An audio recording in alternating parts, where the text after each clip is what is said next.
1-hour consultation and motivational CD. It is priceless and life-changing. If I traded it all. So welcome back, everyone. I got another newbie over here. We're live on Facebook, so hi to everybody out there. Like us and follow us. We're going to share the show later on today. I have with me Wyatt, and he's the owner of RAI Homes. Welcome to the show. You got to tell everybody a little bit about yourself and what you do. Hi, Carol. Thank you. Am I close enough? Yeah. You can tell I'm a newbie, right? Well, so I've been in real estate for about 4 years. Love it. Spent 30 years working on airplanes, flying airplanes, and this is my second career. And I didn't know how much I was going to enjoy it until I got into it. I've been buying houses, fixing them, selling them. Most people call it flipping. Right. Acquiring rentals. Buying old homes, fixing them up, making them nice, renting them out. Vacation rentals, that's my favorite right now is vacation rentals. You had said that to me. Absolutely love vacation rentals. That is an interesting, dynamic space. It's always changing. There's just a lot of excitement built into it. And I enjoy not only the front end of it, which is buying a house that is in just such bad condition, because I always buy the worst of the worst. And I make them the best house on the block. And very popular with the guest. It's going fabulous, and I'm just going to keep. So I want them. to talk a little bit about what that means. So I mean, Sure. Like I said, you're okay. First of all, I wanted to know if you call yourself a licensed contractor. Right. So that's an important question because there's a huge difference between licensed and unlicensed. There's good and there's bad in both, in my opinion.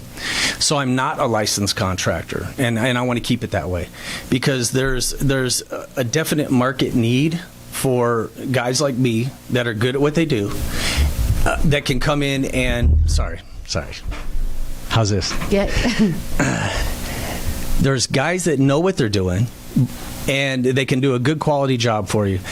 They can do it much less expensive because they don't have the overhead of being a licensed contractor. Now, the reason that it's important to understand the difference is because there's a lot of jobs I can't do. The city of Phoenix is very clear on what you can and cannot do if you're not licensed. So it's important that people understand that I can do almost anything they need done, but I can't. That doesn't mean I can do it for them. I can do it on my own homes.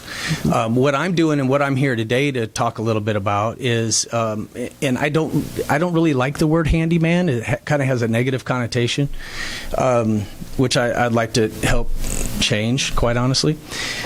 But that's what we're talking about today. Is there are people that they buy a new home. I'm going to give you a perfect example. I get calls all the time. People buy a house. They go in, they love the house, but they want their TV on that wall, not on that wall. They need a TV mount. They don't own a screwdriver. They don't understand what it takes. Welcome to my world, you know. And also, a lot of the people out there that listening are older people. They might live alone, right. Or they might live with, but they don't. They just can't do it. And today, right. it's a lot harder than ever before. Well, and that's true. And the thing is these are smart people, but they're a fantastic dentist, but maybe they don't. Maybe it's not even that they can't do it. They don't have the time. Well, I talked about my ex-husband earlier, and I'm going to say he used to say the same thing, and I think this is the second time I've ever said this on my show. Okay. He could do anything with one finger, and that was call them up. And that, I like it. But this is perfect here in this situation, right. Because there's a lot of people out there, like I said, you said, they can't do it. You might be very good at what you do, and he is very good at what he does, but that's not his thing. Not everybody, it's their thing. Now, when you work with people, I want to ask you a couple of questions. Sure. Are you valley-wide?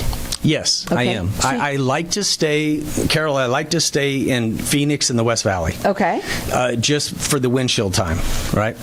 I'll go to Mesa if I need to, but I prefer to stay on this side because I would rather be working on a project than driving down the road. Now, when they call you, the number to call them is 602-620-0489. This is a phone number you put in your book. You never know when you're going to put in your phone. Because you never know when you're going to need it. Or you right now, you think the holidays are coming up. I just got a new TV. I don't want those wires to show. He can help. Is that what the deal is? Yeah, and I'm glad you mentioned that because a lot of people, that's what they want. Their TV's already on the wall, but they want to hide those wires. They're so ugly.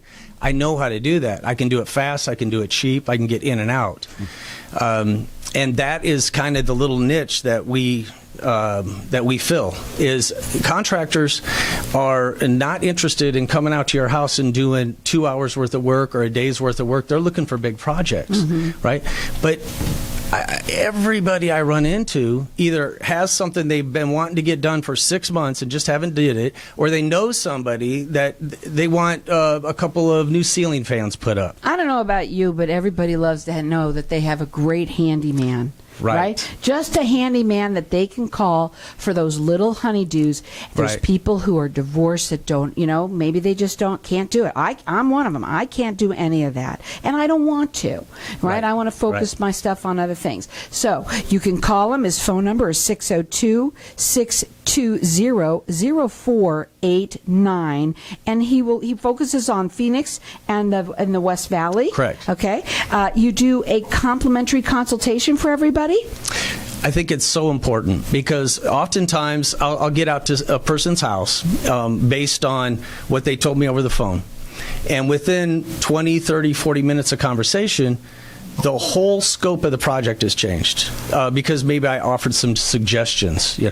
Well, you can do it that way, but think about these other options, and then oftentimes they'll go with that. And we'll end up completely changing the direction of what they were going to do, because what I'm trying to do is there's very few of us that have an infinite number of dollars in their bank account, and there's only so many dollars you can spend on your house. So I want to help people work together with them to figure out where's the best place to put those dollars. Well, let me ask you this. Is there any job that is either too small or too big? No job too small, and I'll tell you why. Because it still needs done, and it's still sitting on that person's to-do list. It's still in their head, and I can do it. And I'll tell you, so many times, I'll go out to somebody's house to hang one ceiling fan in their bedroom, and once they're comfortable, I don't have tattoos all over my face, and I'm not looking at them creepy, and they're happy and they're comfortable with me, they start volunteering. Well, hey, would you come take a look at this? What do you think about that? And before you know it, I've got 3 weeks worth of work, and it all came from what? Hanging a ceiling fan that takes an hour, 2 hours. Well, there's nothing, like I said, nothing like knowing a handyman that you like. Right. And when you like them, you always recommend them. And you say that that's something with you, word of mouth, that is mostly what you have a lot of. Right. That's how I got in this business. Is 4 years ago, I was only doing my own properties. I was fixing them. I was renting them out. And my realtor, I've been working with him for 12 years. I really should invite him. If you'd invite me again to come on the show, I'd like to bring him. He's fantastic. But he started hitting me up. He's like, man, I see what you're doing on your own properties.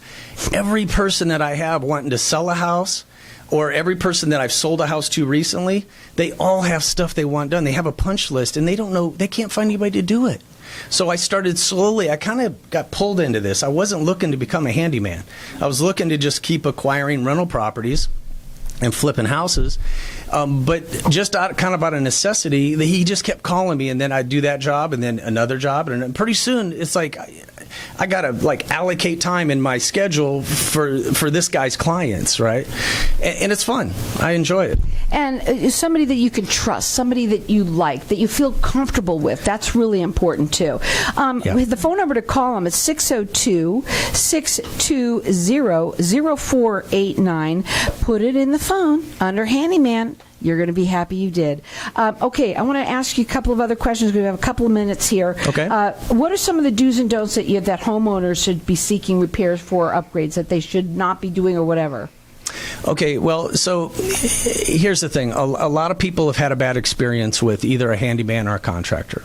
In fact, almost everybody I talk to, they've had a bad experience. The person showed up, they spent time talking about the project, and then they never came back. Or worse, they've given that person a deposit, and then that person disappeared.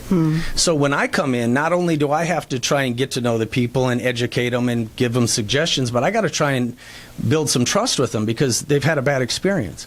So what I would suggest is with somebody that is trying to get some work done on their house, understand this is a new relationship. This is a new person, a new company, and try not to bring that baggage with him because I get a lot of it. So real quickly, I want to just ask you, do you have a minimum fee? And do you have a warranty? Real quick. Okay. No minimum fee. I don't have a call-out fee or a flat rate or a show-up charge, nothing like that. I don't believe in that. How I about haven't a done warranty? anything yet. Got it right here. Yeah, and then I always, a bare minimum of a year on anything I do. And quite honestly, I don't really feel like I have an expiration on my warranty work. If I did something and it was my fault or there was a workmanship error, it wasn't just neglect, then I'm gonna take care of it. Well, put the phone number in your phone. That number is 602-620-0489. He works basically in the Phoenix and West Valley, and he does complimentary consultation. 602-620-0489.